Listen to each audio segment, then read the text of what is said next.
जय श्री कृष्ण। राधे राधे। आज हम सुनेंगे कृष्ण पक्ष अधिक मास एकादशी परमा एकादशी नाम से जाना जाता है। इस एकादशी पर भगवान विष्णु की पूजा करने से सभी भक्तों की मनोकामना पूर्ति होती है। आज सुनते हैं परमा एकादशी व्रत कथा।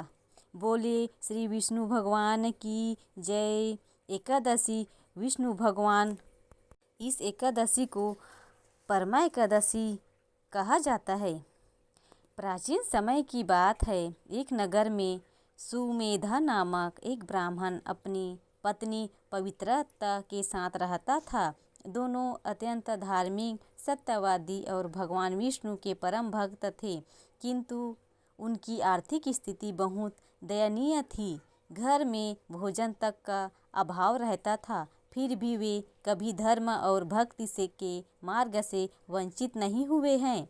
ब्राह्मण सुमेधा प्रतिदिन भिक्षा मांगकर परिवार का पालन करता था, लेकिन कई बार उन्हें पर्याप्त अन्न भी नहीं मिलता था। उसकी पत्नी पवित्रता अत्यंत पतिव्रता और सहनशील थी। वह स्वयं भूखी रहकर भी अपने पति की सेवा करती थी।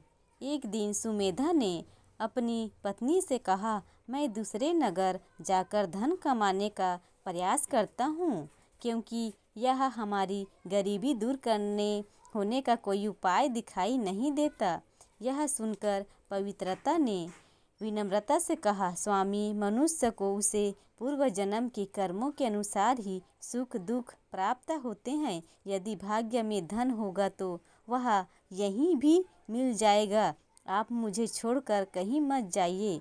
पत्नी की बात सुनकर सुमेधा ने बाहर जाने का विचार त्याग दिया। कुछ समय बाद उनके घर पर एक महान ऋषि पधारे। दोनों ने श्रद्धापूर्वक उसकी सेवा की। सेवा से प्रसन्न होकर ऋषि ने कहा, वत्स, मैं तुम्हारी गरीबी दूर करने का उपाय बताता हूँ।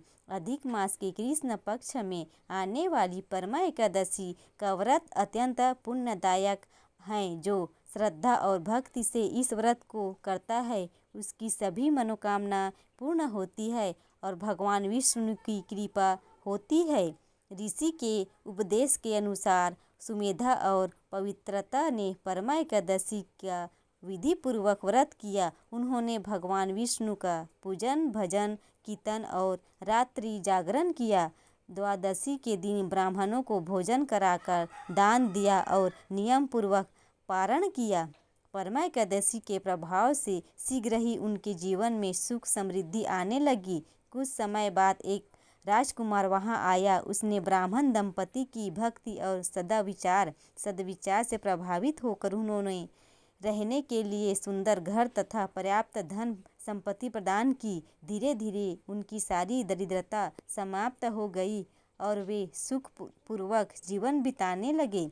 इस प्रकार परमा एकादशी के व्रत के प्रभाव से ब्राह्मण दंपति को न केवल सांसारिक सुख प्राप्त हुआ, बल्कि अंत समय में उन्हें भगवान विष्णु के धाम की प्राप्ति हुई।